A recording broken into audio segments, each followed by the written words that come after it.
یہ ایک ایسی کہانی ہے جو وقت اور زمانوں سے بالاتر ہے۔ ایک نبی کی داستان، ایک قوم کی سرکشی اور ایک ایسی وارننگ جو صدیوں تک گونجتی رہی۔ جی ہاں، یہ قصہ ہے حضرت نوح علیہ السلام اور ان کی قوم کا۔ ایک ایسی آزمائش، نجات اور سبق کی کہانی جس کی ہمیں آج بھی اتنی ہی ضرورت ہے جتنی ہزاروں سال پہلے تھی۔ تو آئیے اس کہانی کی گہرائی میں اترتے ہیں۔ ذرا سوچئے، ایک شخص، ایک پیغام اور تقریباً 1000 سال تک اپنی قوم کو سمجھانے کی لگن۔ یہ صبر، استقامت اور اس بات کی کہانی ہے کہ جب کوئی قوم اللہ کی نعمتوں کو بھول جاتی ہے تو اس کا انجام کتنا بھیانک ہو سکتا ہے۔ حضرت نوح علیہ السلام کی قوم کو اللہ نے ہر طرح کی دنیاوی نعمت سے نوازا تھا۔ وہ ایک ایسی سرزمین پر رہتے تھے جو جنت کا ٹکڑا معلوم ہوتی تھی، لیکن کبھی کبھی یہی خوشحالی تکبر کے وہ بیج بو دیتی ہے جو آخرکار تباہی کی فصل کاٹتے ہیں۔ ان کی خوشحالی کا آپ اندازہ نہیں کر سکتے۔ زمین اتنی زرخیز کہ سونا اگلے، ندیاں ہر طرف بہہ رہی تھیں، ہوائیں خوشگوار، اور لوگ جسمانی طور پر اتنے مضبوط اور طاقتور تھے کہ انہیں اپنی طاقت پر بڑا ناز تھا۔ حضرت آدم علیہ السلام کی اولاد ہونے کے ناطے ان کے پاس سب کچھ تھا، اور شاید یہی سب کچھ ان کے غرور کی وجہ بن گیا۔ تو سوال یہ پیدا ہوتا ہے کہ توحید پر قائم یہ قوم شرک تک پہنچی کیسے؟ دیکھیں، یہ سب کچھ اچانک نہیں ہوا۔ یہ ایک بہت ہی دھیما عمل تھا۔ روایتیں بتاتی ہیں کہ سب سے پہلے انہوں نے اپنے نیک بزرگوں کو یاد رکھنے کے لیے ان کی تصویریں بنانا شروع کیں۔ پھر اگلی نسلوں نے ان تصویروں کی تعظیم شروع کر دی، اور آخرکار وقت گزرنے کے ساتھ ساتھ یہی تعظیم عبادت میں بدل گئی، اور وہ اللہ کو چھوڑ کر انہی بتوں کو پوجنے لگے۔ اور یہ کوئی عام بے نام بت نہیں تھے۔ قرآن مجید میں خاص طور پر ان کے جھوٹے خداؤں کے نام بتائے گئے ہیں: ود، سوا، یاغوت، یاؤق اور نصر۔ یہ نام اس بات کی علامت تھے کہ وہ اپنی گمراہی میں کتنے پکے ہو چکے تھے۔ وہ کہتے تھے کہ ہم اپنے باپ دادا کے خداؤں کو کبھی نہیں چھوڑ سکتے، لیکن اسی گمراہی کے اندھیرے میں اللہ نے اپنی روشنی بھیجی۔ حضرت نوح علیہ السلام کو انہی کی قوم کی طرف رسول بنا کر بھیجا گیا۔ ان کا مشن ایک تھا، اپنی قوم کو واپس ایک خدا کی عبادت کی طرف بلانا، ایک ایسا کام جو ان کی پوری زندگی کا مقصد بن گیا۔ اور یہ کوئی چھوٹا مشن نہیں تھا، 950 سال۔ ذرا اس مدت کا تصور تو کیجئے۔ دن رات، کھلے عام اور چھپ کر، ہر طریقے سے انہوں نے اپنی قوم تک اللہ کا پیغام پہنچایا۔ یہ صبر اور استقامت کی ایک ایسی مثال ہے جو شاید ہی کہیں اور ملے۔ دیکھیے کیسا عجیب منظر تھا۔ ایک طرف حضرت نوح ان سے وعدہ کر رہے تھے کہ اگر تم توبہ کر لو تو اللہ تمہیں معاف کر دے گا، آسمان سے بارشیں برسائے گا، تمہیں مال اور اولاد دے گا اور تمہاری طاقت بڑھا دے گا۔ لیکن دوسری طرف ان کی قوم کا جواب کیا تھا؟ صرف مذاق، توہین اور انکار۔ وہ اپنے کانوں میں انگلیاں ڈال لیتے، اپنے اوپر کپڑے لپیٹ لیتے تاکہ ان کی آواز تک نہ سن سکیں۔ اور آخرکار صدیوں کی مسلسل محنت اور انکار کے بعد وہ لمحہ آ گیا جب حضرت نوح علیہ السلام نے یہ جان لیا کہ اب یہ قوم سدھرنے والی نہیں۔ تب انہوں نے آسمان کی طرف دیکھ کر وہ دعا کی جو آج بھی انسان کی روح کو جھنجھوڑ دیتی ہے۔ انہوں نے اللہ سے درخواست کی کہ زمین پر اب کسی کافر کو زندہ نہ چھوڑ، کیونکہ یہ صرف گمراہی اور کفر کو ہی آگے بڑھائیں گے۔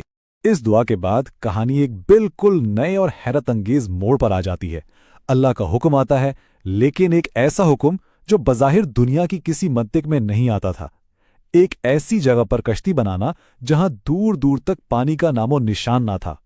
اللہ کا حکم بالکل صاف اور واضح تھا، ہماری نگرانی میں کشتی بناؤ۔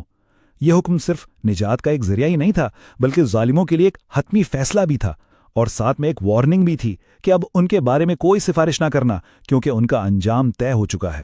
آپ ذرا تصور کیجئے اس منظر کا۔ جب حضرت نوح نے کشتی بنانا شروع کی تو ان کی قوم کے سردار وہاں سے گزرتے اور کہے لگاتے۔ ان کا طنز بالکل واضح تھا، صحرا میں کشتی، وہ اس سے پاگل پن سمجھتے تھے، لیکن وہ یہ نہیں جانتے تھے کہ اس کشتی میں لگنے والا ہر کیل ان کی اپنی تباہی کی بنیاد رکھ رہا تھا۔ روایات کے مطابق یہ کوئی چھوٹی موٹی کشتی نہیں تھی، بلکہ ایک بہت بڑا 3 منزلہ جہاز تھا۔ پہلی منزل جانوروں کے لیے، دوسری انسانوں کے لیے، اور تیسری منزل پرندوں اور کھانے پینے کے سامان کے لیے۔ اسے ہر طرح کی مخلوق کے لیے ایک پناہ گاہ کے طور پر ڈیزائن کیا گیا تھا۔ اور پھر وہ لمحہ آ ہی گیا جس کا وعدہ کیا گیا تھا، جب تمام انتباہات ایک خوفناک حقیقت میں بدلنے والے تھے۔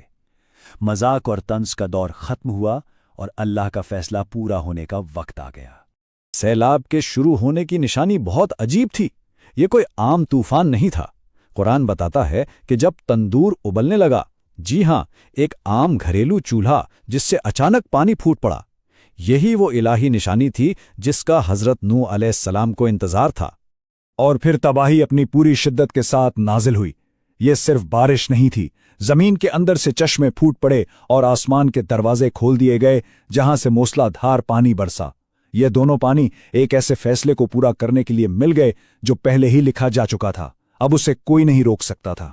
اسی قیامت خیز افراتفری کے عالم میں ایک باپ کی دل دہلا دینے والی پکار گونجتی ہے۔ حضرت نوح علیہ السلام نے اپنے ہی بیٹے کو دیکھا اور اسے پکارا، اے میرے بیٹے، ہمارے ساتھ سوار ہو جا اور کافروں میں سے نہ ہو جا۔ یہ ایک باپ کی آخری التجا تھی۔ لیکن بیٹے کا جواب اس میں ایمان نہیں، تکبر تھا۔ اس نے اللہ کی وارننگ پر نہیں بلکہ دنیا کی چیزوں پر بھروسہ کیا۔ اس نے سوچا کہ ایک اونچا پہاڑ اسے اللہ کے عذاب سے بچا لے گا۔ یہی اس کی سب سے بڑی اور مہلک غلطی تھی۔ اور پھر ایک ہی لمحے میں سب کچھ ختم ہو گیا۔ ایک زبردست لہر باپ اور بیٹے کے درمیان آ گئی اور وہ بیٹا انہی لوگوں میں شامل ہو گیا جنہیں غرق کر دیا گیا۔ اللہ کا فیصلہ حتمی تھا۔ جب طوفان تھم گیا اور پانی اتر گیا تو کہانی کا عروج اپنے اختتام کو پہنچا۔ اب وقت تھا نتائج پر غور کرنے کا اور ان لازوال اسباق کو سمجھنے کا جو اس عظیم واقعے میں پوشیدہ ہیں۔ اللہ کے حکم سے زمین نے اپنا پانی نگل لیا اور آسمان بھی تھم گیا۔ کشتی آخرکار جودی نامی پہاڑ پر آ کر ٹھہر گئی۔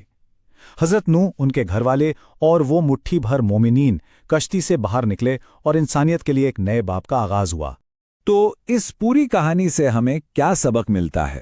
دیکھیے، نوح کی قوم کے بت پتھر کے تھے، لیکن کیا آج کے دور میں ہمارے اپنے بت نہیں ہیں؟ آج کے بت شاید ہمارا کیریئر ہے، ہماری سماجی حیثیت ہے، دولت اور اثر و رسوخ کی دوڑ ہے، یا پھر ہر وقت تفریح اور غفلت میں ڈوبے رہنا۔ اصول آج بھی وہی ہے، ہر وہ چیز جو اللہ اور انسان کے درمیان آ جائے وہی بت ہے۔ آخر میں یہ کہانی ہمیں ایک بہت اہم سوال پر سوچنے پر مجبور کرتی ہے۔ اس وقت نجات کا ذریعہ لکڑی کی ایک کشتی تھی۔ آج جب ہم اپنی زندگی میں مادیات، غفلت اور گمراہی کی بڑھتی ہوئی لہروں کا سامنا کرتے ہیں تو ہماری نجات کی کشتی کیا ہے؟ یہ ایک ایسا سوال ہے جس کا جواب ہم سب کو خود